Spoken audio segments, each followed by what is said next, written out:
Bienvenidos todos y todas a este panel que estamos organizando entre tres organizaciones: Fundación Iguales, el colectivo de periodistas Concolón y Ciudad del Saber.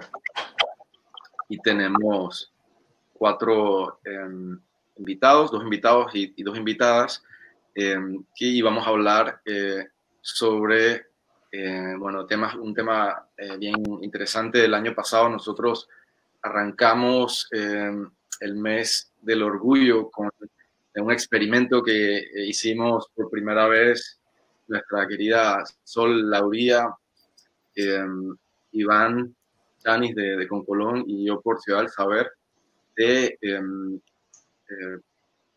ver cómo podríamos trabajar el tema de la desigualdad y de la igualdad de una manera que no fuera la tradicional y que abarcara más visiones y, bueno, tal vez incluso diría que una visión que transversal, pues, o sectorial, que permitiera abordar la desigualdad desde el tema de la pobreza, desde el tema de la etnia, desde la visión de género, las personas trans, ¿no? Y pudimos ver desde diferentes ángulos. Nos gustó mucho ese ejercicio que hicimos el año pasado y decidimos como organizaciones seguir trabajando juntos en otros proyectos. Así que este año volvemos con este webinar Panademia LGBTQI, es LGBTQ+, más, los derechos humanos en el Panamá post-COVID-19. Estamos hoy Ana Victoria Sánchez, constitucionalista, Lautaro Ramírez, docente e investigador desde Argentina, Iván Chanis, defensor de derechos humanos, y Gabriel Bricon, científica. Yo soy Waldo Araujo, desde Ciudad del Saber, y vamos a arrancar con la primera pregunta que vamos a plantear para iniciar la conversación a Ana Victoria. Ana Victoria, bienvenida a este conversatorio. Bienvenidos todos y todas. Por medio de una resolución del Consejo de Gabinete en marzo de este año, se declaró en Panamá el estado de emergencia nacional y desde entonces la Asamblea no ha legislado todavía sobre la cuestión. Digamos que así que el marco regulatorio sigue siendo esa resolución del Consejo de Gabinete. ¿Cuál es tu análisis al respecto de este marco constitucional en el que se está manejando la pandemia? Y si piensas tú de que en el estado de emergencia nacional los derechos siguen vigentes, ¿qué derechos siguen vigentes? ¿Qué derechos ciudadanos y qué derechos humanos siguen vigentes y cuáles no? ¿Cuál es el marco para esta conversación? Sí, aquí desde el punto de vista del derecho constitucional es una actuación muy compleja del Estado, porque nosotros en la Constitución tenemos el artículo 55, que es el estado de urgencia, la declaración de estado de urgencia, que normalmente, pero cuyo razón de ser es, digamos, perturbación exterior, guerra, no lo dice, pero es un poco tradicionalmente porque las constituciones tienen este tipo de artículos y desorden interior o problemas de orden público. ¿Cuál es el problema cuando estamos limitando derechos en el marco de una pandemia? Que no encaja del todo en la justificación de suspensión de derechos fundamentales que tiene la misma Constitución en el artículo 55. ¿Qué se optó en el Estado? Pues hacer una declaración informal del estado de emergencia a través de una resolución de gabinete y luego expedir decretos que específicamente entraban a restringir derechos fundamentales. Es verdad, la Constitución no tiene un encaje adecuado para eso, pero la Constitución, el derecho constitucional no solo es la Constitución, porque la Constitución garantiza el ejercicio de derechos y se ha suspendido estos derechos. La idea es que para suspender derechos se necesita un marco formal más importante, es decir, entrar la Asamblea, como dice el artículo 55, después de 10 días. Pero aquí ha habido varios problemas en la restricción de derechos.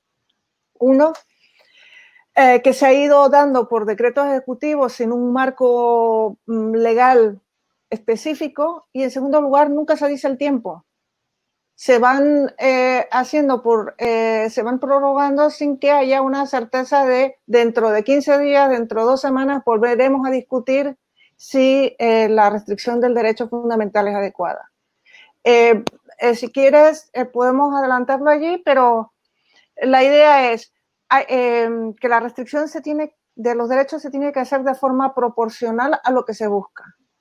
Y entonces, ese juicio de proporcionalidad se tiene que hacer cada vez que se dictan las medidas.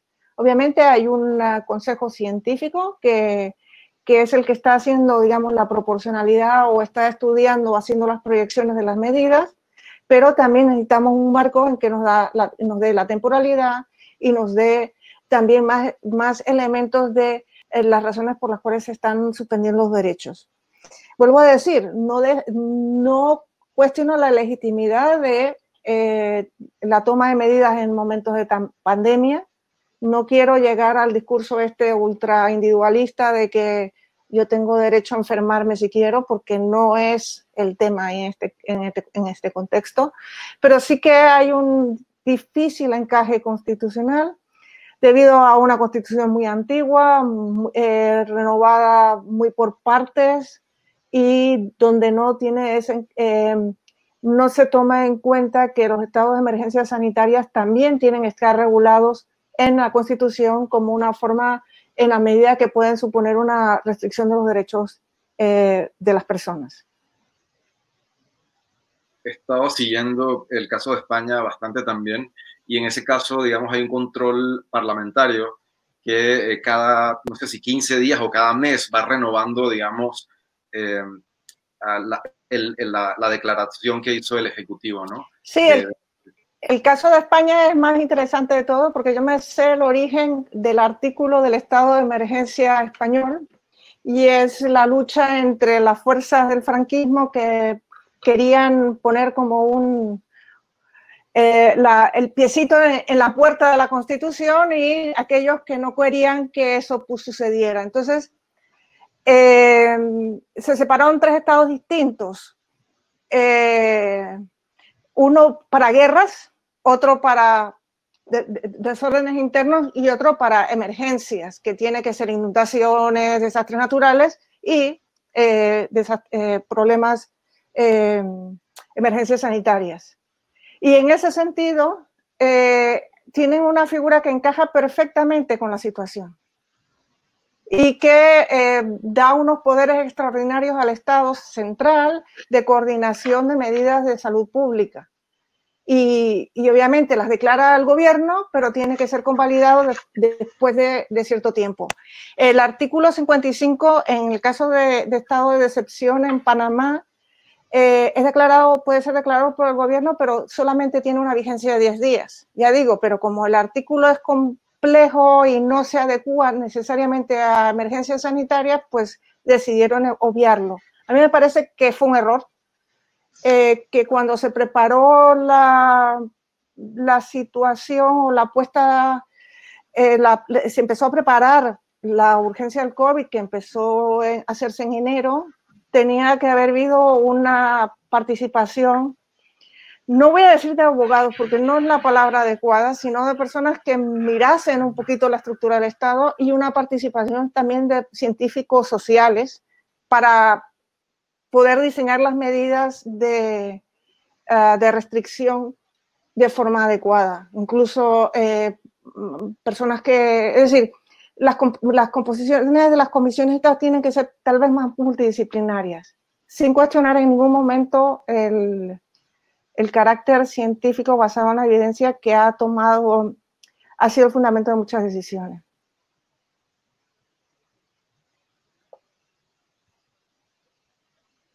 Esta es Ana Victoria Sánchez Urrutia, que nos está explicando un poco el marco constitucional y legal español. Ahora vamos, para la gente que se ha conectado más tarde, estamos en Pandemia, Derechos Humanos LGBTQ+, más durante la pandemia. Ahora vamos con Iván Chanis. ¿Hay derechos humanos durante la pandemia? Y una pregunta que me refiero, si de facto hay derechos humanos para todos y para todas. Gracias, Walo, y gracias a todos los que están acá. Un segundo año junto con Colón, Ciudad del Saber y Fundación Iguales, y es para mí un privilegio estar junto a todos ustedes, especialmente contigo, Walo, por tu liderazgo en estos eventos. Específicamente la pregunta, pues es exacto, es compleja simplemente responderla así por así, porque las características de los derechos humanos, uno de ellos es que son irrenunciables, ¿no? Son inalienables, son imprescriptibles, son indivisibles y son universales. Entonces, la pandemia no altera esas 5 características de los derechos humanos. Punto. Entonces, sí hay. El tema es si nos lo respetan. Ahí es donde creo que la respuesta es un poco más política, más que técnica, desde un punto de vista de derechos humanos. Y yo les pregunto, o sea, a ver, hagamos un ejercicio mental. ¿Se sienten que sus derechos humanos, todos los derechos humanos, primera, segunda, tercera, cuarta, quinta generación, por ejemplo, un derecho humano fundamental, que es la libertad de movimiento, está suspendido? Yo me atrevería a decir que muchas veces, más que suspendido, está prohibido, lo cual es complejo.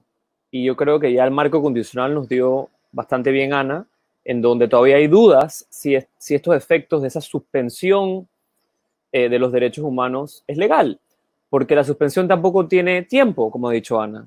Entonces, una de las características fundamentales en este tipo de medidas, porque hay que decirlo, la misma Convención Americana establece excepciones para el completo cumplimiento de la Convención de ciertas garantías fundamentales y bajo un test muy clarito de justificación, como sería una crisis ambiental, la guerra, etcétera. En este caso, la pandemia se ajusta claramente a una situación no pensada, donde casi nadie estaba preparado, ni los estados, ni las empresas, ni las sociedades, ni los individuos. Dicho esto, es deber del Estado, en estos procesos de suspensión de derechos humanos, hacerlo de manera proporcional, hacerlo de manera temporal y sobre todo respetando una perspectiva de derechos humanos. Y aquí es donde el Estado ha podido hacer mejor las cosas. Y es que no podemos esperar una respuesta perfecta por parte del Estado ante esto. No estoy pidiendo y quiero ser lo más objetivo posible en cuanto a las medidas tomadas ante la pandemia, que están dirigidas a respetar un derecho humano y a proteger lo que es el derecho a la vida, ¿no? Es un derecho humano fundamental y a la integridad física de todas las personas. Pero en proteger un derecho humano debe haber una armonía con el resto de los derechos humanos. Y ahí es donde encontramos un problema. En este caso ha sido un ejercicio muy claro. Yo siempre uso el tema de cómo enseñarle, sobre todo a estudiantes y a personas que están empezando los derechos humanos, el tema de que son indivisibles, ¿no? Son indivisibles, pero obviamente hay momentos que un derecho humano puede entrar en conflicto con otro y hay que buscar la forma de armonizarlo, como puede ser la libertad de expresión. Eso es algo que vemos siempre, ¿no? Hasta dónde la libertad de expresión, hasta dónde se deja o no se permite el discurso de odio. Eso es un tema bastante interesante. Bueno, en este caso lo vemos con el derecho a la vida y con todos los otros derechos humanos. Panamá, así como todos los países de la región, ha tenido una condición privilegiada de recibir recomendaciones, tanto del Sistema Universal de Derechos Humanos, como fue el Alto Comisionado de Naciones Unidas, que dio unas directrices, como los múltiples ejemplos que ha dado la Comisión Interamericana de Derechos Humanos. Me voy a referir específicamente a un documento que pueden todos revisar, es muy fácil de leer, que es la Resolución 1 de 2020 sobre pandemia de derechos humanos en las Américas. Así la Corte también dio una serie de normativas o de formas de llevar adelante estas suspensiones o estas medidas de emergencia al interno de los estados para que los estados no dejen de cumplir con los estándares interamericanos y universales en materia de derechos humanos. Y ahí es donde yo siento que nos ha faltado, y no quiero culpar únicamente a esta administración, pero es una falta de cultura y de respeto por parte del Estado panameño de los derechos humanos y las garantías fundamentales de todas las personas. Entonces, entre las muchas recomendaciones, voy a darte un par.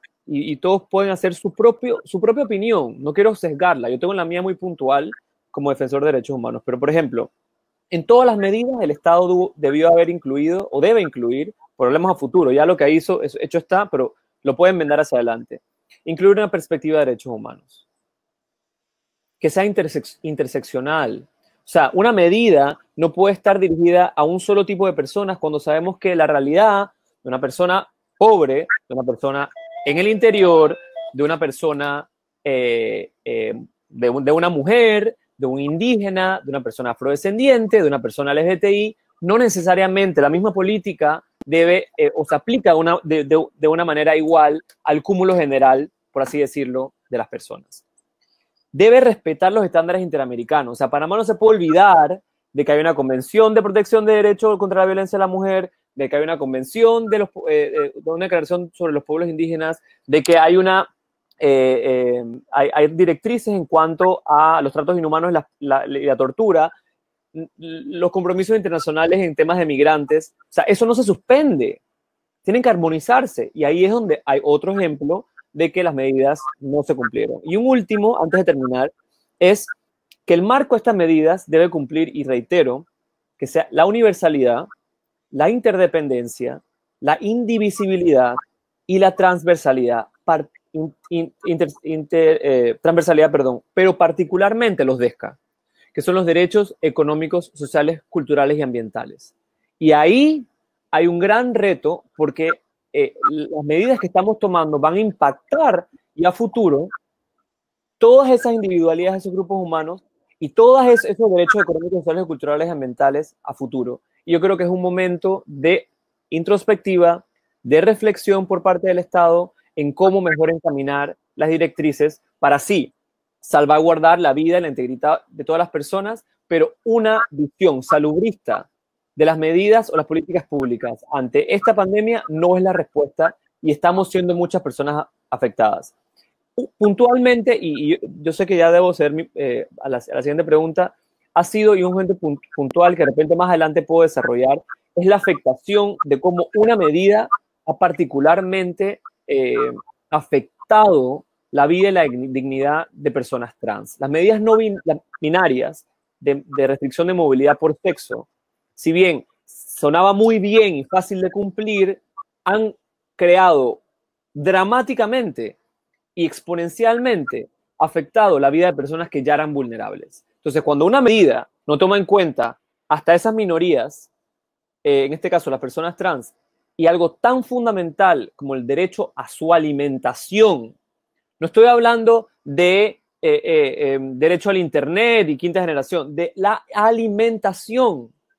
Yo creo que hay espacios de reflexión de cómo mejorar las medidas. Yo creo que puntualmente esa sería una situación de emergencia que el Estado debería cumplir y corregir. Gracias, Iván Chanis, de Fundación Iguales. Estamos en Pandemia, Derechos Humanos de la Diversidad Sexual y de Género. En la pandemia, tal vez, Iván, nos podrías poner por ahí el link en el chat, dejar el link de la resolución 1 de 2020 de la Corte Interamericana de Derechos Humanos, donde aparecen recomendaciones específicas para nuestros estados del continente americano.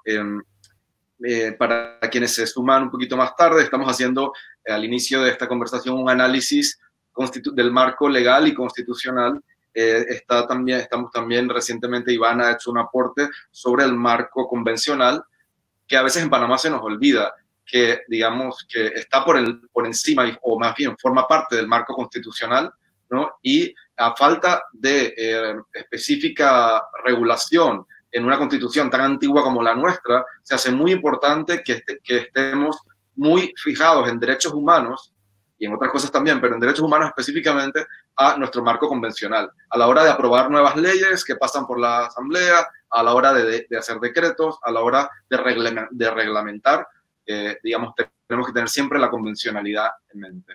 Así que, importante. Vamos ahora con Lautaro, que está conectado desde el área de la ciudad de Buenos Aires. Dijiste, Lautaro, ¿cómo se llama donde vives? La Plata. La Plata, exacto. Desde La Plata se conecta. Tu tema es el comercio internacional, el comercio en general, Lautaro. ¿Cómo, digamos, se come derechos humanos con comercio internacional? ¿O es posible pensar las cuestiones de derecho del comercio internacional como enfoque de derechos humanos? Cuéntanos. Bienvenido. Sí, bueno. Gracias por la invitación primero a colegas que están presentando sus temas también. Y respecto a tu pregunta, es muy interesante lo que preguntas, porque puede verse la cuestión de derechos humanos vinculada a los tratados de comercio y los tratados de libre comercio de dos perspectivas. La primera de ellas es la inclusión de cláusulas vinculadas a los derechos humanos en estos tratados de comercio, que en un principio, si bien no parecen tener cierta vinculación, al final del día los convoca. De esta perspectiva, Panamá cuenta actualmente con 14 acuerdos comerciales vigentes, 4 no vigentes y un acuerdo preferencial. El acuerdo más importante que tiene respecto a la vinculación con los derechos humanos en cuanto al ámbito de la instrumentación de estos derechos y su reconocimiento, lo tiene en el Acuerdo Centroamérica, Asociación Europea de Libre Comercio, donde también es parte Panamá y Costa Rica, donde es el único acuerdo de comercio que ustedes tienen celebrado donde se reafirma los principios reconocidos en la Declaración Universal de Derechos Humanos, lo cual no es menor que veamos el comercio con una perspectiva desde los derechos humanos. Aún más es importante también que ya el artículo 1, donde establece la creación de una zona de libre comercio, sostiene el acuerdo que se basa en el respeto de los principios democráticos y los derechos humanos. Y en diferentes cláusulas también de este acuerdo, prevé o regula estándares ambientales y laborales multilaterales. Es muy importante este acuerdo porque ya tienen los derechos humanos que están reconocidos en estos tratados de comercio, que entienden tienen una jerarquía quizá desde la política internacional supralegal, reconocen diferentes derechos ya reconocidos por la OIT en su oportunidad y los tienen incorporados al ordenamiento jurídico, como es la libertad de asociación, la abolición del trabajo infantil, la eliminación de la discriminación, entre otras cuestiones. También lo que propone este acuerdo vinculado al comercio y derechos humanos reafirma la Declaración Ministerial sobre el Empleo Pleno y Productivo y Trabajo Decente para Todos de 2006 del Consejo Económico y Social de la ONU, que es una declaración muy interesante que pasa a formar parte de este tratado internacional. Esto respecto a la inclusión de los temas de derechos humanos en los acuerdos de comercio. En este mismo acuerdo también el apéndice 2 es muy importante porque a través de los acuerdos comerciales yo puedo promover la protección o puedo promover la inclusión de sectores marginales u otros sectores que no estén involucrados en la actividad formal de nuestra economía. Y, por ejemplo, este acuerdo es sumamente interesante, el apéndice 2, lo que refiere al establecimiento de inversión extranjera directa, donde el gobierno panameño, al momento de negociarlo, creo que con mucho acierto, reconoce que todos los empleadores tendrán que tener trabajadores panameños o extranjeros de cónyuge panameño o con 10 años de residencia en el país. Esto quiere decir que la inversión extranjera directa que se radique en Panamá va a tener que generar empleos para los panameños, lo cual no es menor. Lautaro, ¿nos puedes o sea, dar le da la posibilidad. el documento que estás citando? Sí. ¿Cuál es? Sí, claro. Les puedo mandar el link por el chat, les mando el link. Es el Acuerdo de Libre Comercio, acá les repito el nombre, Centroamérica, Asociación Europea de Libre Comercio. Y esto que les cuento está en los artículos 1, 9.5, bueno, 9.6, si quieren les paso los artículos después. Y es fundamental este acuerdo, porque en otros acuerdos que tiene Panamá firmados, por ejemplo, con Chile, Perú u otros bilaterales, no hay mención a derechos humanos y no hay mención a democracia, sino que en ese sentido estos acuerdos ven el comercio como un instrumento y no como un medio, como sí lo ve este acuerdo celebrado con el EFTA.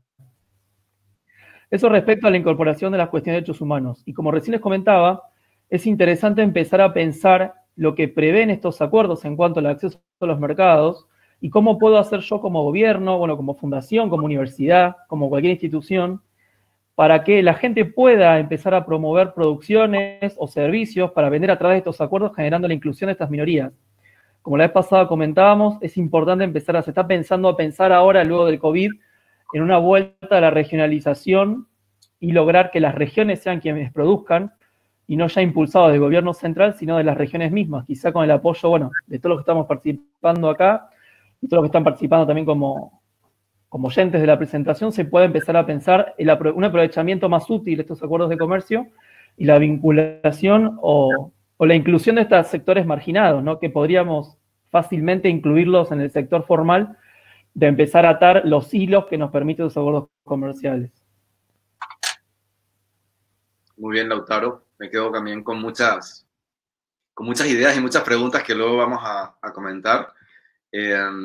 Sí, es una relación en la que no solemos pensar tanto la relación entre el comercio internacional y los derechos humanos. De hecho, quiero comentarte que creo que no dio mucho tiempo el martes que hablamos, que a mí sí me sorprendió en esta década en que ha habido tantos acuerdos bilaterales o entre regiones, en el caso de Centroamérica y Europa, que ha habido muy poca discusión en Panamá sobre el impacto de esos tratados en el empleo, en la sociedad en general, porque digamos que Panamá se ha apuntado digamos, al neoliberalismo de una manera acrítica, ¿no? Y digamos, asumiendo la ola como fuera una cosa de la naturaleza, ¿me explico? Un fenómeno de la naturaleza y no algo a lo que se le puede dar forma y con lo que se puede negociar. Costa Rica, por ejemplo, tuvo unas negociaciones mucho más, digamos, combativas, digamos, de sus derechos, de sus trabajadores y de la naturaleza y digamos, de otras posiciones de las que Panamá tuvo en la negociación de sus tratados de libre comercio, ¿no? Pero bueno, yo pienso que es importante que hagamos este análisis de la oportunidad que hay en esos tratados, ¿no? De incluir cláusulas que benefician a los trabajadores y las trabajadoras y a todas las personas, ¿no? Y que tomen en cuenta los impactos que el comercio tiene en las personas, ¿no? Por otro lado, también queda pendiente que conversemos un poco más sobre la vuelta al localismo, ¿verdad? Y al regionalismo versus lo global en un momento en el que lo global parece que la cadena de suministros va rompiéndose por muchos lugares, ¿verdad? Y esta idea de la globalización. Lo local sería. Exacto. Sí.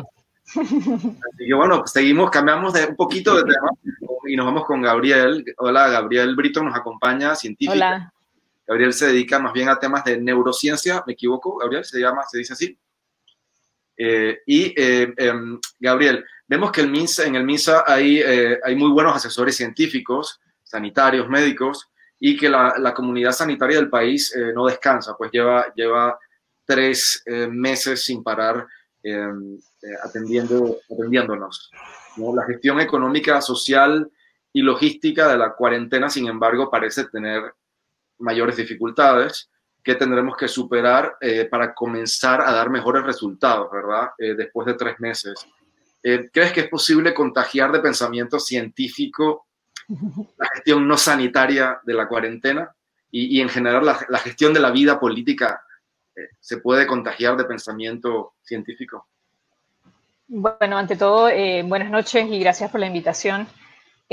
Claro, es la fantasía de cualquier científico o científica en cualquier país que, por ejemplo, exista una unidad de ciencia y tecnología, un asesor científico en todos los ministerios del gobierno, por ejemplo. O sea, a veces pensamos que la ciencia solo es esas personas en batas blancas que están trabajando virus en un laboratorio, pero en realidad el método científico se debería aplicar a todo nivel de la toma de decisiones, o sea, es un eje transversal. Y la ciencia es mucho más que el estudio del virus propiamente, ¿no? O sea, claro, la biomedicina, está toda la parte epidemiológica, la bioquímica, la genética del virus, lo que están trabajando las personas en el Gorga, pero también están todas las ciencias sociales que son igual de importantes, los antropólogos, los sociólogos, los psicólogos, y nos hemos dado cuenta incluso que es muy posiblemente que el efecto de esta pandemia va mucho más allá de lo que está pasando con el virus. Así es que, claro, sería como hablaba hoy en un chat, la situación perfecta, ideal, democrática, que también el método científico se podría aplicar a las decisiones, a la toma de decisiones a todo nivel. Me quedo con algo que dijo Iván, que no podemos esperar una respuesta perfecta por parte del Estado, y esto es cierto, primero que todo, cierto respecto al COVID-19. Es una cepa relativamente nueva de coronavirus. Aún desconocemos muchas de sus características y las decisiones que estamos tomando la gente a veces en la calle dice, bueno, no saben lo que están haciendo, el grupo asesor no sabe lo que está haciendo. Yo sí que quisiera tomar la oportunidad para aclarar un poco, bueno, dos cosas. Bueno, tengo mucho tiempo trabajando en ciencia en Panamá y hay muchas personas dentro de este grupo asesor que no solamente son personas que tengo de confianza, mis amistades, pero tengo alto respeto por su trabajo. La manera en que hacemos ciencia en Panamá ha avanzado muchísimo, muchísimo en los últimos 20 años. Aquí no es que la gente se dispara un estudio como si nada, tiene que pasar por muchas aprobaciones desde la Dirección General de Salud en el MINSA para su aprobación. Un protocolo pasa también por un comité de bioética y creo que eso es importante dejarlo claro para que la ciudadanía entienda que las decisiones que se están tomando a nivel del MINSA por lo menos con respecto a la epidemiología, no son arbitrarias. No, habiendo dicho eso, vuelvo a lo que dijo Iván, que podemos esperar que todas las decisiones que se estén tomando sean correctas. Y de aquí sí quisiera, tomar prestado una idea que escuché en un webinar del Journal of American Medical Association, que se llama JAMA, que es uno de los journals más importantes del mundo en medicina, en donde un sociólogo escribe un artículo que fue bajado muchas veces, un sociólogo escribiendo en JAMA, sobre algunas oportunidades perdidas que tenemos dentro de esta pandemia. Entonces esto vuelve a la pregunta que dices, que poder infectar, por ejemplo, a los políticos con el método científico, la manera de pensar de los científicos. Todos los países ahorita mismo, todos sin excepción, están viendo cómo resuelven el tema de la pandemia. Y la gran mayoría están haciéndolo por ensayo y error. Panamá no es diferente de esa manera. Pero sí estoy de acuerdo con este sociólogo, que es de la Universidad de Princeton, en donde él dice, por ejemplo, que tenemos una oportunidad ideal para hacer lo que podríamos llamar experimentos naturales, en donde, por ejemplo, ¿cómo convencemos a una ciudadanía a seguir las medidas sanitarias, el distanciamiento social, lavarse las manos, etcétera? Si yo siento síntomas y voy al Gorgas para que me hagan la prueba y resulta que es algo positivo, entonces, ¿cómo convenzo a ese ciudadano que debe aislarse en un hotel? Bueno, yo soy de las personas que cree que nada debe ser obligatorio. Debemos darle la opción a las personas de aislarse en el hotel, pero tenemos que tener buenas razones para hacerlo. Y esas buenas razones deben ser en evidencia. O sea, que si pudiéramos hacer un experimento natural, sugiere este sociólogo, en donde tenemos personas, por ejemplo, de las más de 11.000 que han salido positivas por el virus, menos de 1.000 se han aislado en hoteles. Si pudiéramos hacer un estudio natural en donde vemos cuántas personas que se han aislado en hoteles resultan en infecciones en las personas, con las personas con quien viven versus las personas que regresan a sus casas y no son aisladas, por ejemplo, quizás tendríamos una mejor manera de convencer a las personas y decirles, mira, tengo esta evidencia y si tú te quedas en este hotel por tantos días, vas a reducir el riesgo a tus familiares. Now, habiendo dicho eso, estoy consciente, no soy ingenua del hecho de que esto tiene que ir de la mano de una ayuda social. Entonces, por eso dije, en el mundo ideal democrático, todas estas cosas estarían ya establecidas, pero como sabemos que la pandemia nos agarró, ¿no? O sea, expuso todas las debilidades de todas las sociedades y entre ellas tenemos una desigualdad social atroz, para darle un adjetivo. No puedes pedirle a alguien que se encierre en un hotel por 2 semanas si no tiene sustento su familia. Entonces, ahí hemos fallado. Pero Gabriel, sí, cosas como la ayuda de Panamá solidario de $100 mensual, sí hubo, digamos, un análisis científico de cómo se calculó esa cifra y que se pueda compartir, porque digamos que ahí es donde precisamente en lo sanitario no pareciera estar el problema, pareciera que el problema viene más bien del tema social y económico, cómo las personas se pueden mantener dentro de sus casas si en verdad si no salen a claro. No comen, ¿verdad? Y así para todo. Y el caso de Costa Rica, que lo tenemos al lado, no es Suiza, ¿verdad? Es Costa Rica, está del otro lado de la frontera, tiene una situación diferente de Panamá en cuanto al manejo de la pandemia, que ha dependido muchísimo de la voluntad y el criterio de los ciudadanos. Sin arrestos, sin limitaciones, digamos, arbitrarias de los derechos humanos. Entonces creo que tenemos que mirar a ese país, que no solo nos mirar mucho al lado, porque Panamá en realidad como que pensamos que el valor de un país se mide por la altura de los edificios y la cantidad de vidrio y la cantidad de cemento que le echamos, no por la cantidad de ciencia o la cantidad de educación o de cultura, ¿verdad?, que le metemos al país o que le metemos la mano. Creo que se nota la diferencia. Costa Rica acaba de entrar a la OCDE, ¿no? Panamá tiene una relación casi de enemiga de la OCDE, ¿no? Y Costa Rica tiene matrimonio igualitario. Costa Rica es la sede de la Corte Interamericana de Derechos Humanos y está aquí al lado y está haciendo las cosas mucho mejor que nosotros. Así que echemos un vistazo para ver qué están haciendo ellos mejor que nosotros. Y no es por el lado sanitario, no es que no tengamos buenos médicos. O sea, yo quisiera ver el Sáenz Llorens digamos, de la economía y del tema social al lado de mi ejecutivo. Quisiera ver a los mejores científicos sociales también dando respuestas y que se entiendan y se comuniquen bien para que los ciudadanos las podamos entender. Ahora vamos un poco en este webinar Panademia. Ya llevamos 38 minutos de transmisión. Bienvenidos a la gente que se conectó más tarde. Esto es Panademia, Derechos Humanos en la Diversidad Sexual y de Género, celebrando el mes del orgullo. Ahora vamos con Ana Victoria Sánchez Urrutia. Ana Victoria, ¿qué medidas piensas que contribuirían a asegurar la vigencia del Estado de Derecho durante la pandemia y después, ¿no? Tomando en cuenta lo que conversamos anteriormente del marco convencional y constitucional que tenemos.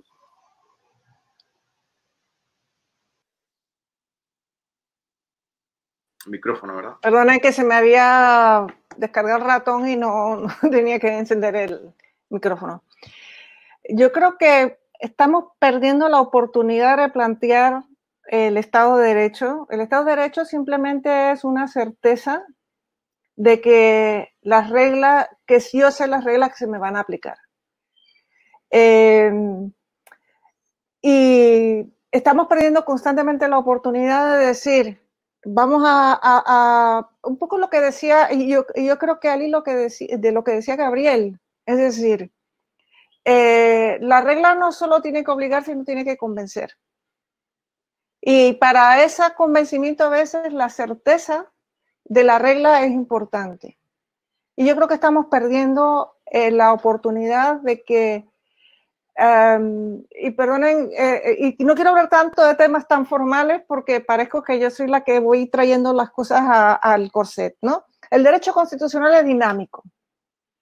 No es la regla que se escribió en 1972 con las modificaciones. Como bien se ha dicho, se nutre de convenciones, tratados internacionales, tenemos el peso de la jurisdicción de la Corte Interamericana de Derechos Humanos y eso debe nutrir al derecho constitucional. Y yo creo que yo quería mencionar 3 o 4 cosas de las medidas y el problema, y no voy a centrarme tanto en Panamá para que se vea cómo Latinoamérica ha adoptado las medidas, independientemente de quienes han seguido mejor el marco constitucional, quienes han seguido peor, quien ha amenazado de echarle el ejército al legislativo, el que no lo ha hecho.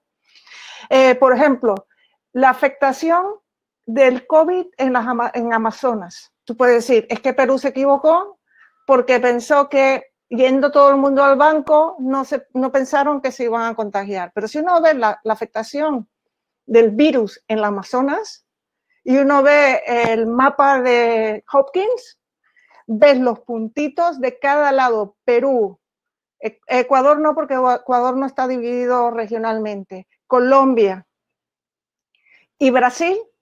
Y la afectación en la Amazonas no responde a la lógica de la densidad de población, ¿no? Es decir, es más de 1000 por 100.000 habitantes. Y dices, bueno, ¿qué pasa? Que las medidas a veces se toman como si todos fuéramos iguales en el sentido de identidad exacta, ¿no? Como si todos tuviéramos vivienda digna, como si todos tuviéramos acceso al agua, como si todos tuviésemos vías de acceso adecuados y de evacuación adecuadas, como si todos tuviésemos acceso a la salud de forma igual, ¿no? Otro ejemplo, cuando disparó Nueva York, ¿quién tenía el índice de infectación similar a de Nueva York? la comarca Navaja de Arizona. Acceso, no sé qué. Estamos tomando medidas dentro, pensando en una identidad de la población, que todo el mundo vive en las mismas circunstancias. Y hay también hay una sanción social de la misma población de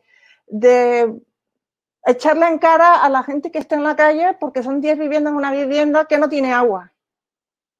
Hay un reportaje de la CNN de ayer en el cual en un pueblo del Amazonas peruana el médico salió huyendo y dejó al enfermero afectado del COVID coordinando la atención de todo un núcleo poblacional sin acceso a respiradores, sin acceso ni siquiera a lo previo a los respiradores, que se habla mucho de los respiradores, pero eso es la última garantía.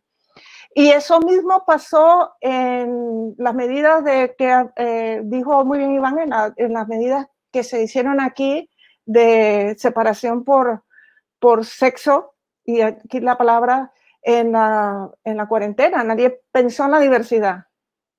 Y en que, por los testimonios que yo he leído, ustedes, Iván debe conocerlo, los policías fueron profiling a ciertas personas específicamente para, ahora sí te voy a poder sancionar por ir en la calle, ¿no? Y entonces, las medidas, yo no digo se pudieron haber pensado de forma diferente, yo no lo sé. Yo no puedo, como dice, no podemos predecir el tiempo, pero sí podemos decir, por lo menos demandar a las autoridades que tengan una cierta sensibilidad. Yo no voy a decir es que los indígenas, como son indígenas, no han querido aislarse en hoteles. Entonces, yo no me he preguntado en qué he fallado como autoridad para decir, y por qué las personas no se han querido aislar. No, es como son indígenas y hay un problema cultural, no se han querido aislar en los hoteles. Y eso es importante. Y hay una persona, hay quien dice que a veces hemos hecho esto como si fuéramos Europa, ¿no? Y tal vez no podemos echar atrás el tiempo, pero sí pensar que tenemos que tener un interés en lo que es la población diversa, y la riqueza, la diversidad de América Latina implica que tal vez tendríamos que repensar las medidas. Vuelvo a decir, es muy fácil decirlo a posteriori, pero si yo veo población indígena y el impacto y ya en ella, o esta idea de tratar a los ciudadanos como menores de edad, que ha sido muy abundante sobre todo en las direcciones de policía, ¿no? Es decir, si yo quiero reconstruir el Estado de Derecho en un discurso de derechos humanos, lo primero que yo tengo para la creación del Estado de Derecho, el Estado liberal, es Kant. Y Kant dice, la ilustración es la salida de la minoría de edad.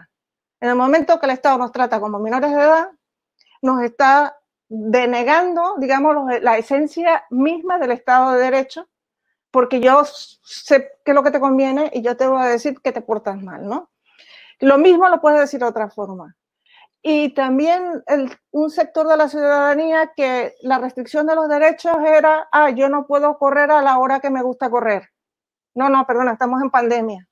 Y no lo hagas todo un elemento de lo que me afecta a mí, de mi calidad, digamos, de mi bienestar personal, porque yo voy a correr el riesgo, no. Y ahí esa crítica a la restricción de derechos no la comparto. Pero sí esa idea de que los derechos se ejercen de forma muy diferente. Iván tiene unas categorizaciones así más modernas que las mías, pero la idea de que los derechos se tienen que ponderar, y eso lo has dicho, las medidas se tienen que tomar a proporcionalidad a un fin. Yo creo que en eso se ha hecho un esfuerzo de tener un equipo científico, pero también la medida tiene que tener en cuenta, o por lo menos replantearse a partir de los datos que hemos ido mirando respecto a cuáles son los impactos de las medidas de restricción. Es decir, tampoco, como se ha dicho también, no podemos tomar medidas como si todo el mundo tuviese un trabajo formal y pudiera hacer teletrabajo. También el alimento, no sé, hay gente que dice que se puede comer que ahora estamos $100 al mes. pero y los que pagan luz y agua y luego, quiero decir que es importante, y como en ciencia la evidencia nos da nuevos elementos de toma de decisiones. Y no podemos seguir insistiendo o tenemos que poder readaptar la toma de decisiones desde un punto de vista basado en el ciudadano mayor de edad y diverso, ¿no? Yo creo que eso me parece que es importante destacarlo. Gracias, Ana Victoria. Muchas gracias. Seguimos con Panademia, diversidad sexual y de género y derechos humanos. Y llevamos ya 45 minutos de transmisión. Saludamos a la gente que se ha conectado más tarde. Vamos con Iván Chanis. ¿Hay espacio en Panamá, en este Panamá de ahora y en el post-COVID, para las disidencias sexuales? Y de alguna manera son disidencias políticas también, las disidencias sexuales. Tiene que haber espacio. Tiene que haber espacio, sin duda. Es indudable, y pienso que lo debemos empezar a ver desde esa deuda de nuestra propia democracia, porque como a hoy todavía tenemos que estar tratando de convencer a nuestros dirigentes, a nuestras autoridades, a nuestros legisladores, a nuestro sistema de justicia, que existimos, siquiera, que existimos. Más aún, solicitar derechos, solicitar igualdad, solicitar un ambiente de respeto a nuestras identidades. Entonces, sí, es también un espacio político. Un espacio político porque el ser visible hoy día en Panamá, y lastimosamente en muchos lugares del mundo, pero vamos a quedarnos en Panamá, es un acto de rebeldía. Es un acto de rebeldía, es un acto de reivindicación, donde todavía una pareja de dos mujeres no puede ir agarrada de la mano en un espacio público por el miedo a que le tiren una piedra. Y esa es la realidad de nuestro país. Nos gusta o no. Hay también una gran negación y creo que estamos en un momento muy, muy interesante y muy sensible, no solo en Panamá, sino en el mundo, de no querer llamar las cosas como son.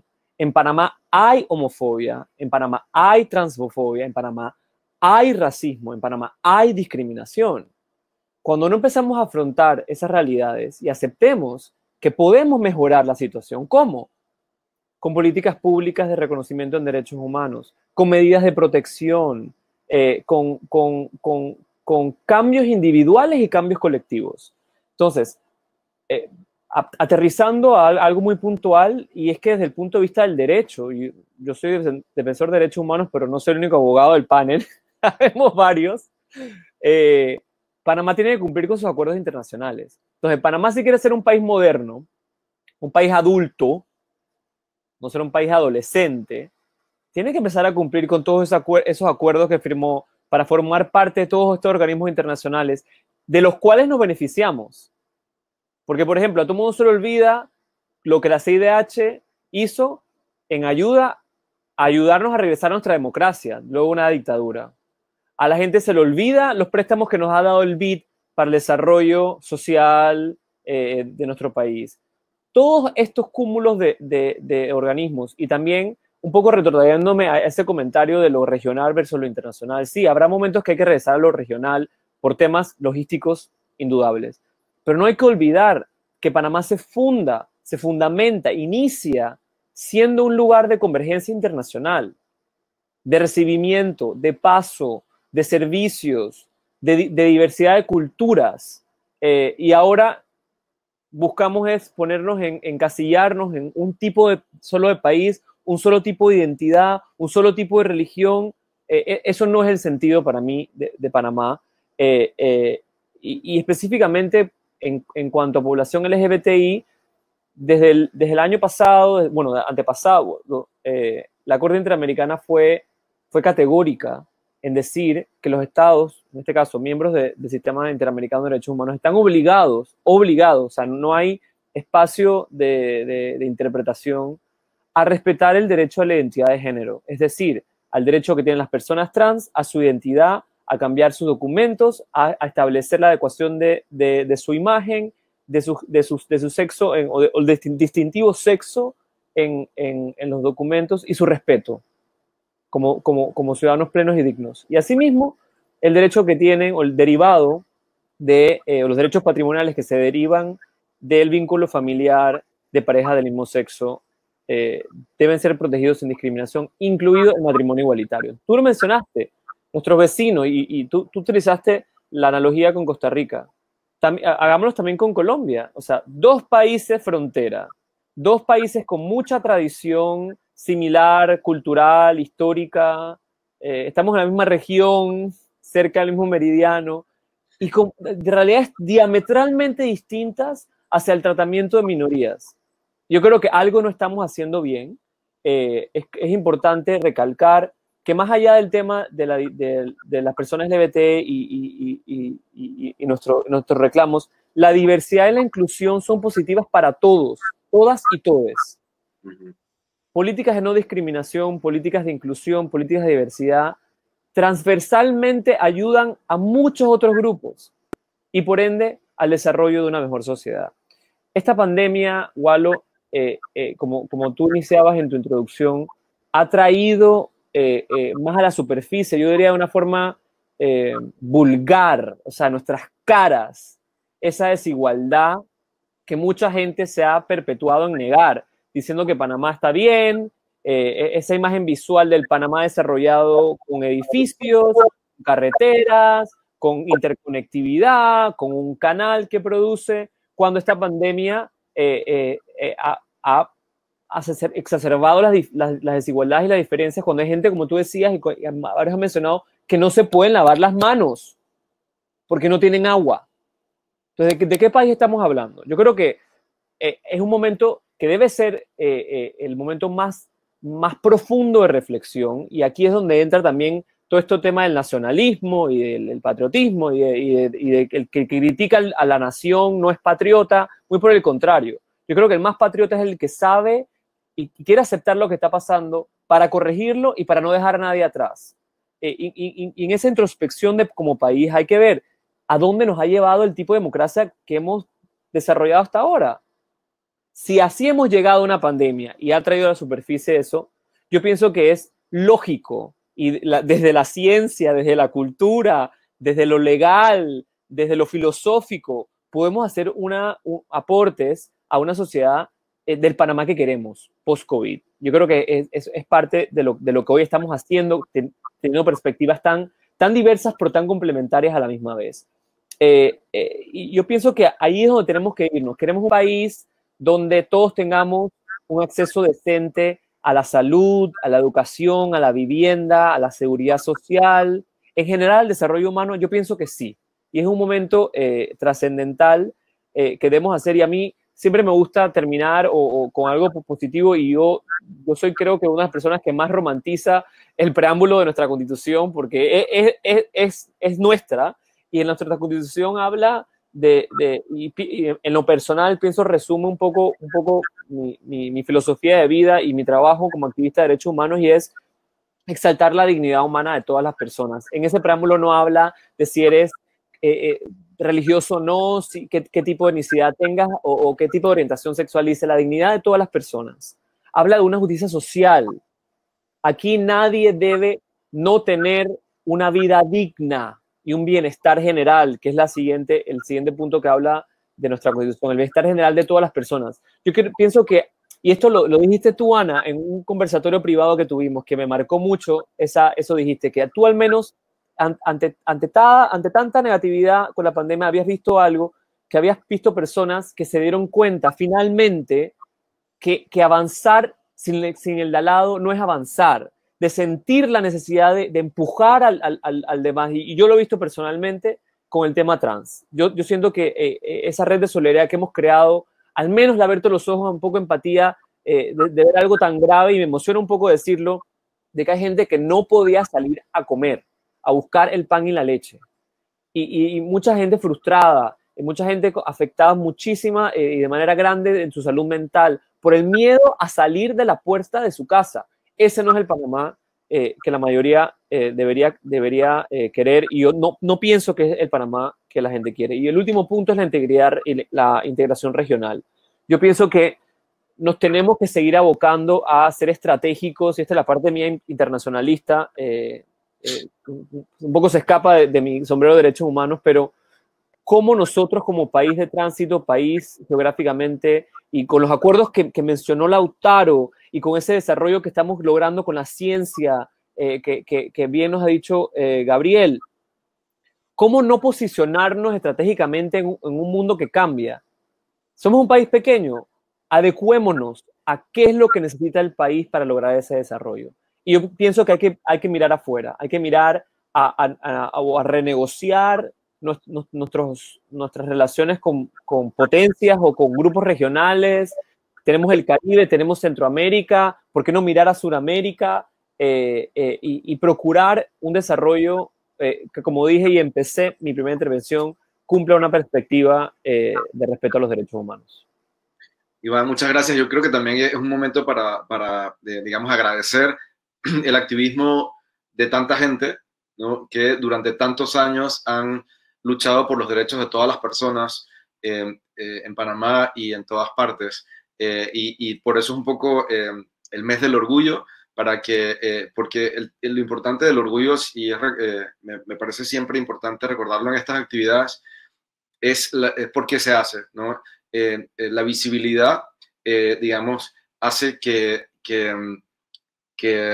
digamos, que no puedan evadir el tema, ¿no? Y hacer visible la conversación hace que nos tengan que tomar en cuenta. Y de eso se trata, es un acto político de visibilidad, donde además apoyamos a las generaciones más jóvenes que tienen más dificultades para sentirse respaldadas digamos, en ser visibles, ¿no? De que, digamos, que otras personas, científicos sociales, científicos naturales, politólogos, digamos, defensores de derechos humanos, ambientalistas, abogados, economistas, digamos, den la cara por las generaciones más jóvenes, ¿verdad?, que necesitan, digamos, que ese respaldo en sus familias, en sus comunidades, en sus trabajos, y echar todos para adelante, ¿no? Así que gracias, Iván, y gracias al trabajo de todos los activistas que representas, ¿no?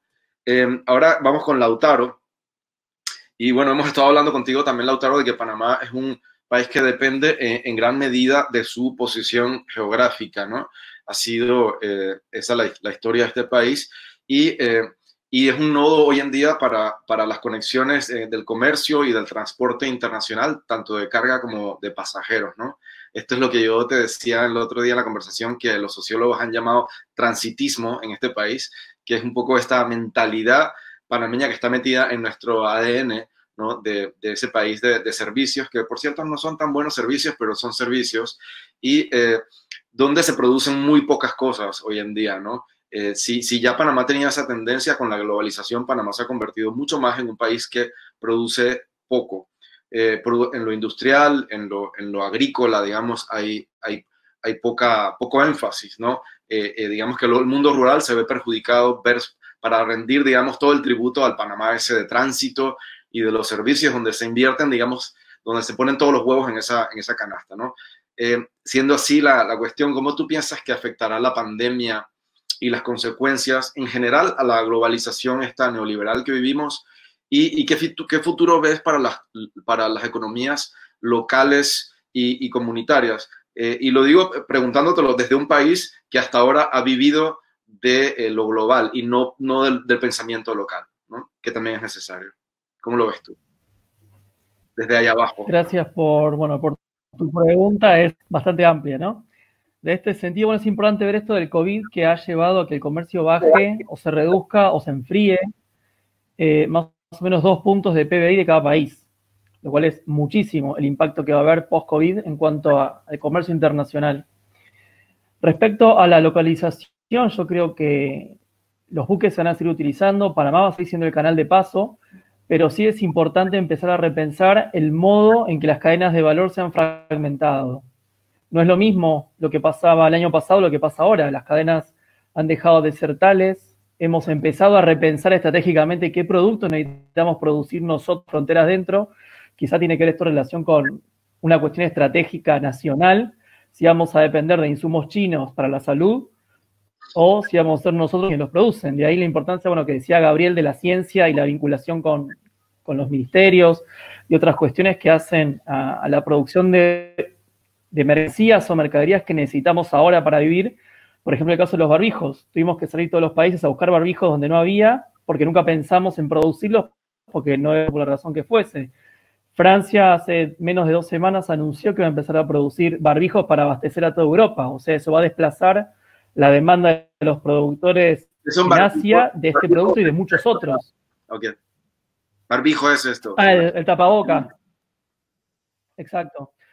Lo mismo ahora tiene una especie de nueva revolución con respecto a las patentes y a ver quién va a generar primero la vacuna y otros anticuerpos y otros medicamentos para combatir esto. Y bueno, los países tienen que empezar a pensar cómo va a ser protección de esta propiedad intelectual de los medicamentos nuevos que tendremos que producir, que es todo un mundo por descubrir. O sea, esto va a llevar a repensar estrategias nacionales, bueno, esto que hablábamos hoy, que quizá una vuelta a los nacionalismos, no del punto de vista negativo, sino de pensarlo como una estrategia nacional, el hecho de insertarse a nivel global, no ya estar tan vulnerable y permitir que todo ingrese, sino, bueno, empezar a pensar estratégicamente qué queremos producir, para quién, si nos podemos abastecer. Panamá es un país que produce productos alimentarios, con lo cual, en este sentido, no tendría mayor inconveniente, igual que Argentina. Pero hay países que no producen alimentos, entonces estos países hoy dependen de alimentos que no tienen acceso porque no hay transporte por la paralización o la cierre de fronteras de aviones, de barcos, de puertos,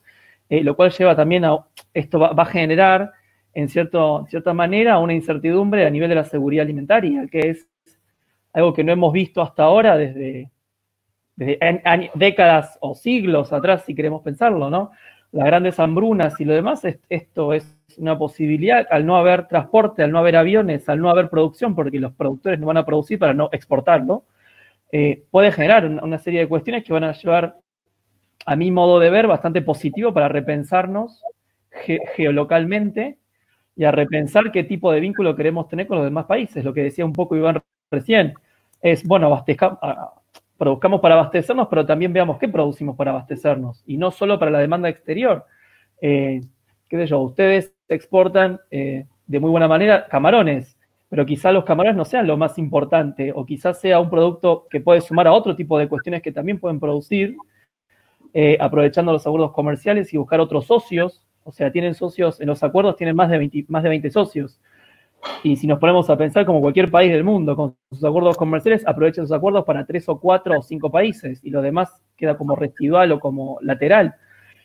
Quizá la estrategia va a estar ahí en pensarlo desde el punto de vista de la ciencia, del derecho, de cómo vamos a hacer para que estas comunidades logren insertarse en los acuerdos, y los servicios obviamente los van a seguir vendiendo como todos los servicios que se venden, pero repensarlo desde este lugar, desde este nuevo mundo que pasa a ser de un mundo unipolar, como lo conocíamos, a empezar a ser un mundo bipolar en construcción, que no está resuelto cómo va a ser después, cómo va a ser la vida y comercio y lo demás.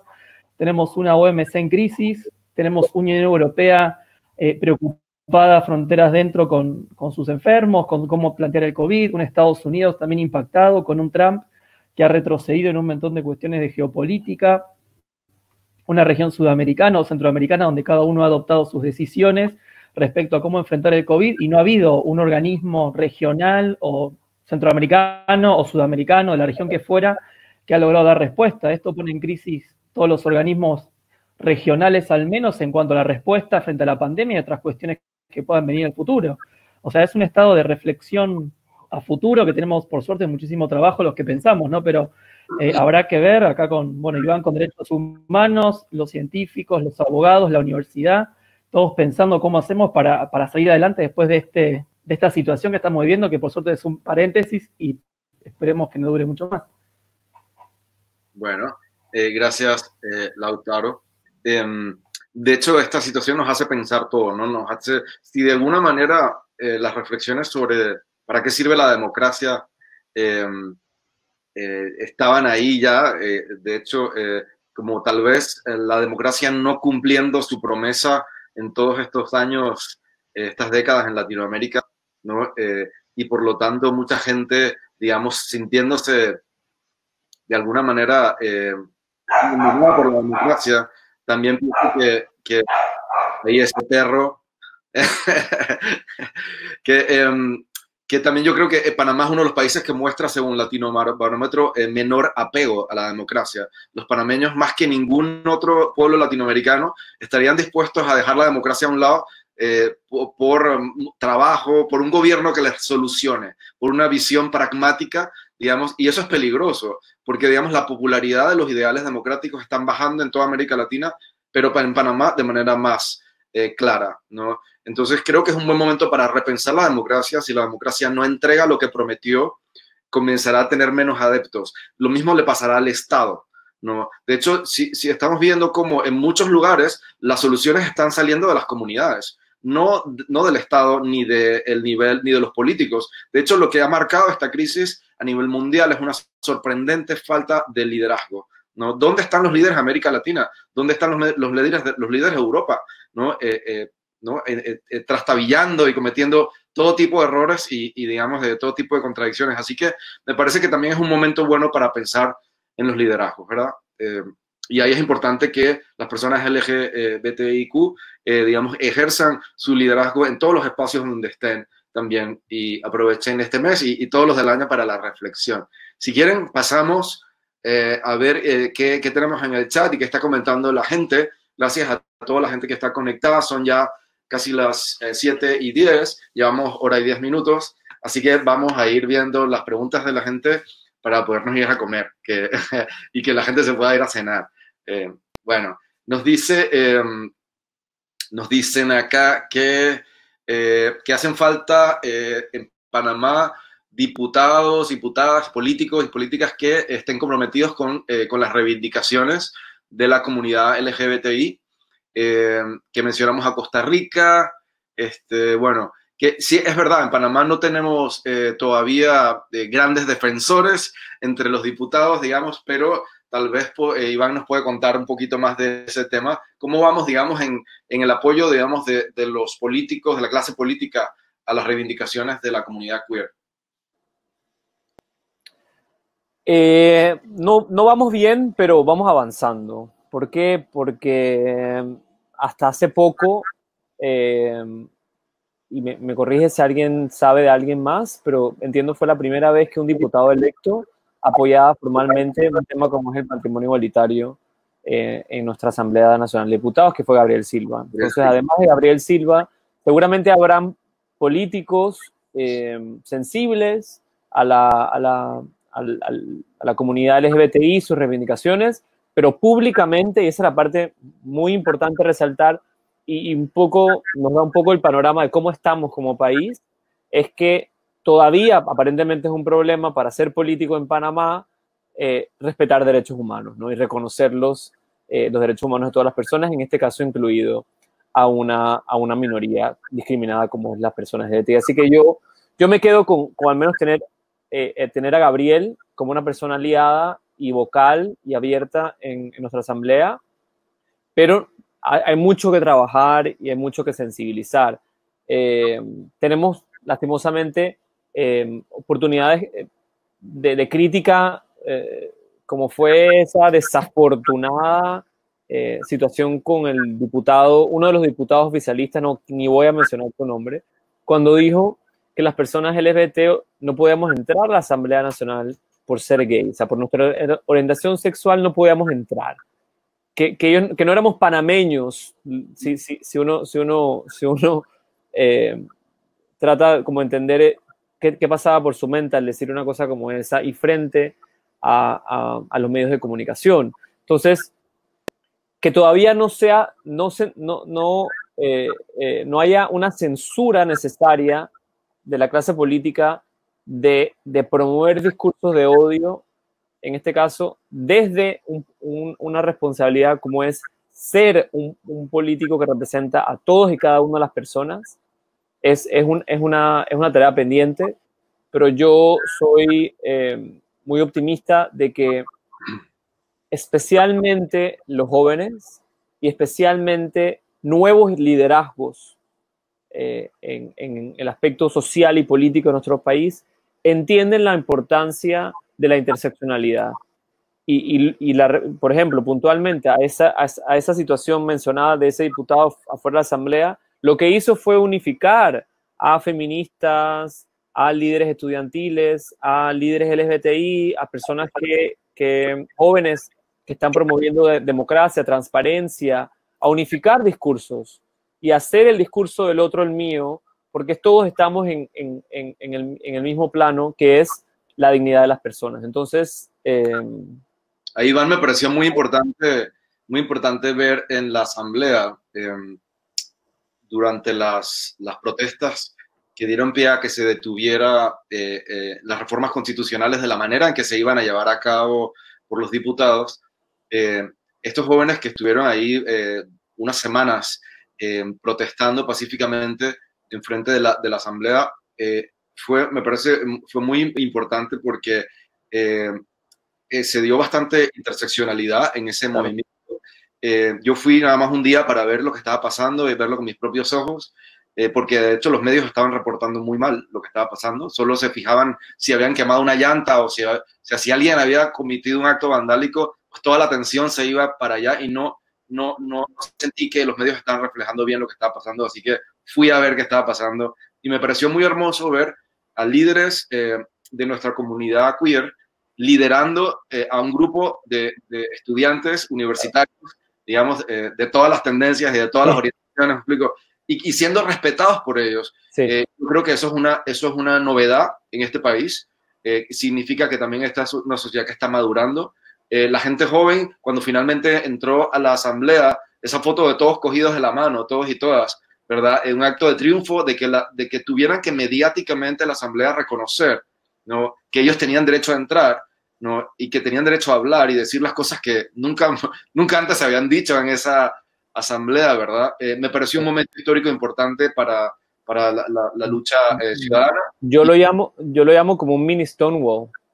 Fue nuestro mini Stonewall de una agrupación, de un movimiento, como tú lo decías, y en el post, o sea, cuando se reunieron ese grupo de jóvenes, y sobre todo habían gente que trabaja conmigo y que vimos de cerca el proceso, en el espacio de la mesa no se sentó hasta que no hubiera una persona trans. Y como tú decías, había todas las corrientes ideológicas, tanto los más de izquierda como los más de centro. Estaba la universidad pública, estaban las universidades privadas, había personas de la USMA, de la Latina, de la Nacional. Entonces, la construcción de ese movimiento, yo creo que es invaluable, yo pienso que es histórico además. Y asimismo, ¿cómo sería? Intergeneracional, porque habían mamás y papás de personas ahí, había gente que viene militando desde, no sé, como activismo, desde antes que yo pudiera haber nacido, estaban ahí también. Y todos recibimos gas pimienta de manera injustificada. Y a todos nos tiraron los policías de manera injustificada. Y fuimos todos a sacar a los chicos que se llevaron presos esas noches. Sí. Varias universidades. Universidades. Sí, por ahí. Sí. Así que eso fue un momento importante. Y yo creo además que digamos que el personaje esté tan siniestro y tan descarado, la manera que se expresó, derramó una gota de agua, derramó el vaso, porque hasta el presidente se vio obligado digamos, a hacer un statement bastante claro, posicionándose por el derecho de todos los panameños y de todas las panameñas a estar en la asamblea sin ningún tipo de distinción. Así es. ¿No? Así que digamos que en ese sentido el tiro salió por la culata al señor que representa claramente los intereses de los sectores evangélicos en la asamblea, que sí están muy bien representados, por cierto, ¿no? Porque quiero recordar aquella foto de todos los candidatos políticos agarrados de la mano, con los ojos cerrados, ¿verdad?, con los pastores durante las elecciones, donde todo el mundo fue digamos, a rendir pleitesías a los evangélicos, cosa que nadie hace con nosotros, ni con los científicos, ni con la gente, ¿sabes?, con otra gente. Nadie nos rinde como que, ay, busquemos que esta gente vote por nosotros, porque no estamos organizados. Digamos, las fuerzas, digamos, más, progresistas de la sociedad y más que tienen, digamos, líneas de pensamiento más humanista, no se organizan de esta manera como están. Aquí quiero citar también a Claire Nevas y su estudio sobre los evangélicos en Panamá y el auge como actor político, ¿verdad? O sea que es un tema bien interesante. Si quieren podemos seguir repasando más comentarios en el chat, sí, a menos que alguien quiera comentar algo ahora mismo. Ana, Lautaro, Gabriel, ¿quieren comentar algo de lo que llevamos? Pienso que hay una pregunta puntual para Gabriel en el chat. A ver, dale. Yo la marqué. Gabriel. Pregunta para Gabriel. ¿Existen líneas de investigación científica en Panamá sobre la población LGTBI más? Líneas de investigación, no. Una que otra investigación, tú conociste la tesis de Rolando Trejos, sí, en donde él hizo una investigación muy puntual, pero líneas de investigación no, y de hecho, claro, falta también, para aclarar algo que no dije anteriormente, o sea, falta mucha inversión en ciencia y tecnología. Estabas hablando de Costa Rica y todo lo grandioso que es. Costa Rica invierte más de 10 veces lo que invierte Panamá en ciencia e investigación, más de 10 veces, y no tiene un canal. Así es que, y lo que decía Ana, por ejemplo, de que a veces un error definitivamente es meter a todo el mundo en la misma categoría como si todos tuviéramos acceso a agua y todo, tratarla, no, también tenemos la mala costumbre de hablar de las poblaciones vulnerables, cuando deberíamos preguntar quiénes son los vulnerables, qué te hace vulnerable y por qué no estamos estudiando estas poblaciones vulnerables. Las personas que las están estudiando, los grupos que lo están estudiando, trabajan con las uñas.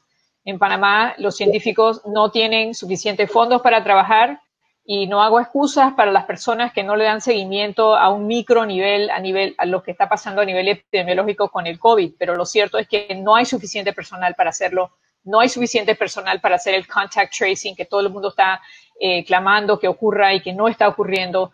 Y es importante que entendamos que las debilidades que tenemos a nivel científico también son parte de las debilidades que ha expuesto esta pandemia. Así que no se estudian las poblaciones LGBT, así como no sistemáticamente no se estudian diferentes grupos vulnerables, para usar la palabra que está de moda. Pero ojalá eso cambie. Quiero también terminar con algo positivo, como bien dijo Iván, es importante decir algo positivo, que esperemos que, así como muchos panameños se desayunaron que las personas que trabajan en el Gorgas son de muy alta calidad y que han podido hasta secuenciar el virus y todas las diferentes mutaciones, que creo que muchos panameños se lo desayunaron. Asimismo, como el Gorgas vino a nuestro rescate en realidad y resolvió muchos problemas que creo que un montón de panameños no tenía idea.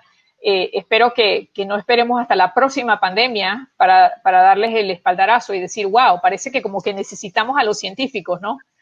Asimismo, como necesitamos a los científicos del Gorgas, necesitamos a los científicos del CIEPS, del INDICASAT, de la Universidad de Panamá. Hay que invertir más en ciencia. Panamá invierte menos del 0.2% del Producto Interno Bruto en ciencia. Y quiero terminar con eso. Es una cifra fatal. Eso no es terminar con una idea positiva. Bueno, esperemos que de esta pandemia salga eso, que realicemos, entre otras cosas que nos faltan, eso, y que eso sea un evento, que sea un evento acelerador, que nos demos cuenta de la importancia de la ciencia, porque aquí creo que es importante decirlo, reconozcamos que el nivel técnico que ha llevado la parte científica de la pandemia es de primer mundo. Eso es muy importante reconocerlo. Podemos criticarlos de muchas maneras, la organización, la implementación, la comunicación, pero no olvidemos que las personas que llevan adelante el estudio de eso, de las muestras y eso, y ellos se merecen nuestro apoyo, se merecen el apoyo del país. No pueden ser que una cosa más, se merecen el apoyo del país. De acuerdo. Vamos a seguir viendo aquí. Alguien nos pregunta cómo traducir, Juan Ríos Vega, gracias Juan, nos pregunta cómo traducir estos diálogos de académicos, o sea, nosotros, y científicos, a una sociedad civil que tiene testimonios fuertes de opresión, para así ayudar a empoderar a todos y a todas. ¿Cómo aterrizamos qué estamos haciendo para aterrizar y que estas conversaciones no se queden como entre nosotros? ¿Qué le contestamos a Juan Ríos Vega? ¿Alguien quiere...? Bueno, yo... Hemos estado en la calle, y digamos que nuestra conversación también se lleva a veces a la calle cuando hay que ir a protestar digamos, defender los derechos. Así que ese es otro escenario, ¿no? No siempre nos quedamos entre académicos. Pero sí, Ana, por favor. No, yo digo, yo soy creo que la que tengo menos expertise en estas cosas, pero en aquella mesa que participamos tú y yo, Iván, había personas de diferentes sectores, tal vez ser más inclusivos nosotros mismos cuando hacemos este tipo de actividades. Yo quiero apuntalar otra vez a Gabriel, ser más inclusivos en decir que tal vez es oír la voz y ver cómo la voz se traduce en lo que es la experiencia. Yo creo que en la visibilización de la comunidad LGTB, sobre todo la comunidad trans en esta pandemia ha sido importante, y oír los testimonios no del experto que dice se están violando los derechos, sino de la persona que pueda explicar. Es decir, a mí el caso creo que de la mujer trans de La Chorrera fue un ejemplo muy vivo, porque obviamente fueron a hacerle el profiling a ella. Ya sabían quién era, tenía que hacer conducto y fueron a hacerle el profiling. Es decir, ahora vamos a contra ella porque tenemos como una razón específica para ir, ¿no? Y yo creo que dar voz a aquellos colectivos que están oprimidos y es decir, sufren a la policía de forma diferente, porque la policía no controla el movimiento de forma igual en toda la ciudad, es otro elemento de diversidad. Podemos decir, oye, qué bien la policía está controlando, y la verdad que le han echado muchas horas y le han echado además mucho riesgo de enfermarse y de contagio, pero no es lo mismo la policía que te viene a cantar canciones que la que está en determinados barrios. Que aparte les ha tocado a mucha gente, a muchas unidades, digamos, de los estamentos de seguridad del Estado, les ha tocado atender situaciones para las que no están preparados. Ellos no tendrían que hacer frente ellos muchas cosas que no tendrían, o sea, que no le toca, que no son cuestiones de seguridad tampoco. Sí, no, pero además, hablando de población trans, yo vi un testimonio en Twitter de otra mujer trans, lo que pasa es que menos conocida y además positivo, de su trato con la policía en un día de... También es importante eso y visibilizar ese tipo de cosas, ¿no? Sí, de hecho, es interesante el movimiento para defund the police en Estados Unidos, para sacar fondos a la policía, que se maneja localmente, la policía no es federal. Porque muchas ciudades lo están logrando precisamente por los abusos de la policía en el tema racial en Estados Unidos, digamos, sacar fondos en los presupuestos del próximo año de la policía para invertirlos en programas comunitarios, porque realmente es una nueva visión de la seguridad, pensar que realmente no es con lacrimógena y con tolete que vamos a hacer una situación de seguridad en medio de la pandemia, sino garantizando que todo el mundo esté bien, que todo el mundo tenga servicios básicos, que las mujeres no estén siendo maltratadas, que los niños tampoco estén siendo maltratados, o sea, garantizar que todos estemos bien. Y para eso necesitamos más trabajadores sociales, científicos sociales, etcétera, no más policías, no más retenes, ¿verdad? Necesitamos más ciencia social, ¿no? Así que, bueno, ahí nos pregunta alguien, de hecho, Rafael Araujo, que debe ser mi primo, una coincidencia, que ¿dónde se pueden denunciar pues abusos o, digamos, maneras de actuar de la policía que sean arbitrarios, pues, o antojadizos? ¿Cómo la gente puede, en medio de la pandemia, digamos, les van a hacer caso si alguien reporta qué está pasando con esa parte, ¿no? ¿Nos pueden dar luces? Los abogados, por lo menos. Yo te puedo... Hay mecanismos formales, que es el juzgado de paz, pero yo creo que no funcionan, vuelvo a decir, en nuestra diversidad y nuestra sociedad desigual y arbitraria, funcionan en unos lugares y en unos sectores no funciona.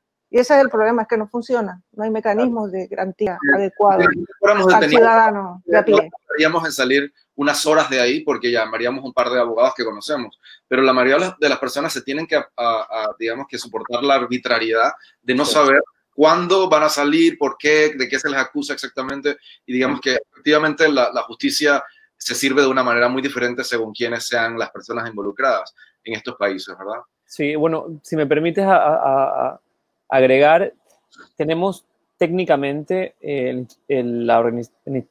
la Institución Nacional de Protección de Derechos Humanos, que es la Defensoría del Pueblo. La Defensoría sí debe darte un acompañamiento y debe recibir tu denuncia de cualquier tipo de discriminación, sea de la policía, sea de un tercero, sea de un lugar. El problema está, y como bien lo dijo Ana, en que ese acceso a la justicia muchas veces no se materializa. Yo estuve en el tema de las reformas constitucionales y el trato que se le dio a esos chicos en el juzgado de paz fue siempre preferente a la policía. Si la policía no está separado de la justicia de paz no va a poder hacer su trabajo. Entonces aquí entramos a problemas muy profundos de nuestro sistema de justicia que también se vuelve una gran deuda porque un acceso igualitario a la justicia es un derecho humano. Entonces no debe depender de en qué barrio te pasó lo que te pasó, o cómo te llamas, o si tienes o no tienes abogado, o cómo te ves, si eres nacional o extranjero. Yo sé el caso de un amigo que estuvo detenido sin decirle por qué por 4 horas, lo llevan esposado a un juzgado de paz. Un ciudadano argentino que trabaja aquí en Panamá y bueno, no tenía a quién recurrir y se pasó 6 horas en la policía porque sí. Entonces, son esas cosas que hay que revisar y en este caso, sí, la Defensoría del Pueblo puede ser un recurso disponible y necesario. Si me permites regresar un poquito a la pregunta de Juan Ríos, yo creo que también justamente oportunidades como esta, salir de nuestras áreas de confort y salir también de nuestros círculos ceros. O sea, no hay que hablar... o sea, hablarle a tu propio público. Tienes que sacar, y parte del evento de hoy es esa conceptualización que Walo, Sol y yo tuvimos el año pasado con Desiguales, de cómo incluir a más personas para hacer nuestra causa es la suya y la suya la nuestra. Y algo positivo que estoy leyendo, que gracias a Alibel por todo tu apoyo, desde tu escritura, desde tu ciencia, desde tu investigación, y es algo que nos cuenta y que resumo porque no lo encuentro, pero Alibel decía que le ha sorprendido cómo personas afrodescendientes de la nueva generación ya no tienen un discurso tan separado o como se sabe que nuestra tradición afrodescendiente de Panamá es bastante conservadora y como que no comulgaba mucho con las personas LGBT. Yo lo he visto también con líderes afro de mi edad que entienden la interseccionalidad y que saben que deben incluir a personas LGBTI. Entonces, esos espacios positivos, y por eso hablaba antes de los nuevos liderazgos, tenemos que reconocerlos, tenemos que promoverlos y tenemos que brindarlos a ser parte de la conversación. Tenemos que ir terminando. Lautaro, ¿cómo se ve esta conversación desde el Polo Sur, allá donde tú vives? Que eres el único que no vives en Panamá. ¿Cómo no. Lo escuchaba con mucha atención porque fue un debate que tuvimos nosotros hace un tiempo, cuando tuvimos que ver la ley de matrimonio igualitario hace un par de años, pero seguimos con debates similares, ahora con la ley que está buscando, bueno, el aborto que se está trabajando en el Congreso, en la legislatura, temas también que son muy interesantes y que nos convocan a todos, estemos en la vereda que estemos, siendo del LGBT o no siéndolo. Pero son temas que atraviesan a todas nuestras sociedades, ¿no? Al menos creo que en Latinoamérica, Centroamérica, Sudamérica son debates que están abiertos y que creemos que es necesario darlos. O sea, no hay peor batalla que la que no se da, con lo cual es importante al menos que cada uno desde su lugar pueda aportar o llevar adelante la bandera que mejor le quede. Así es. De hecho, quiero volver también, para ya ir terminando, a la importancia de la Corte Interamericana de Derechos Humanos que mencionó Iván. Y es verdad que cuando la Corte Interamericana estaba poniendo su cuerpo, digamos, por todos los disidentes de las democracias, digamos, de las dictaduras de Latinoamérica, ¿verdad? Y todos los perseguidos políticos de esa época, nadie tenía ninguna duda de que la Corte estaba en lo correcto.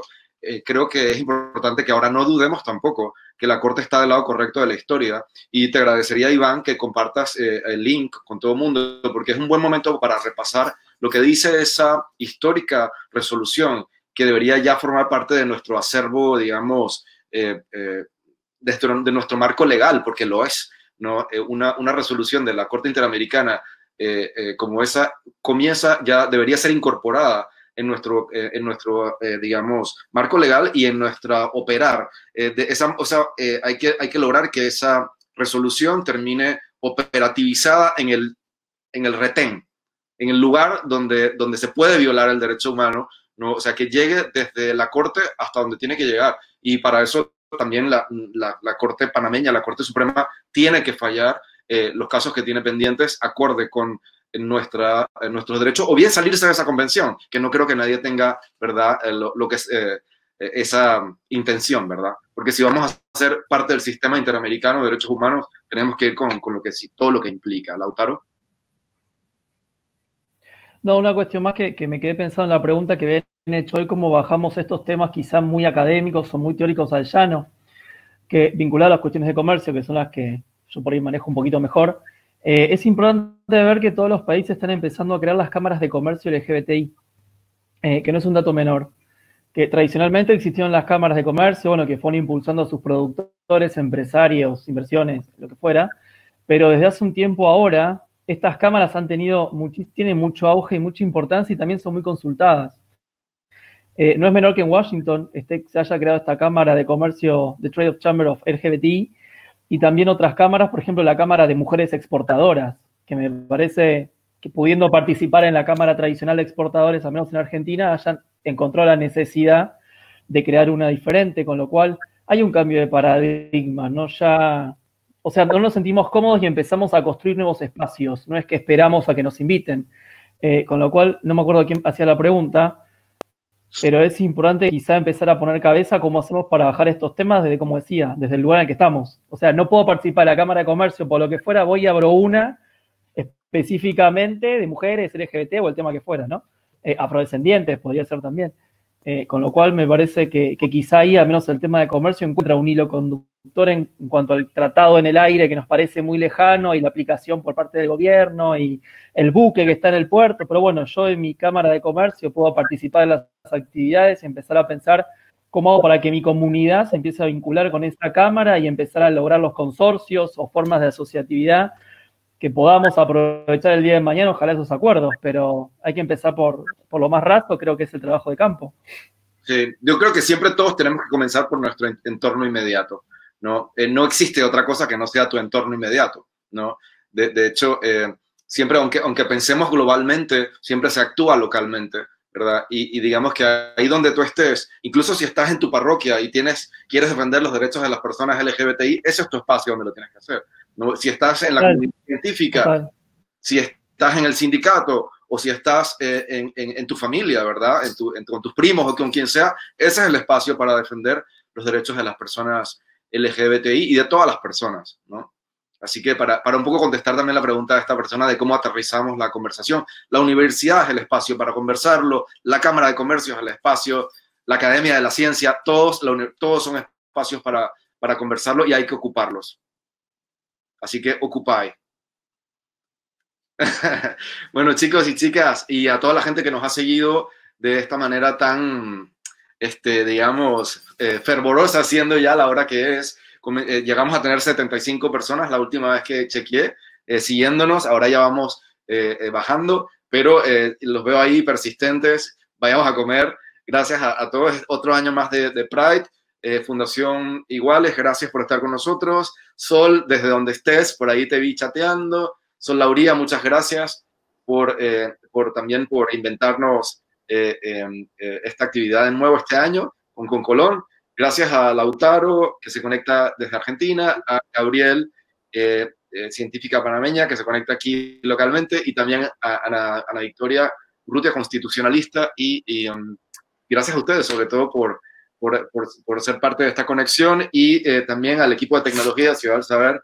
Muchas gracias por acompañarnos en la sesión. Hasta pronto. Seguimos. Chao.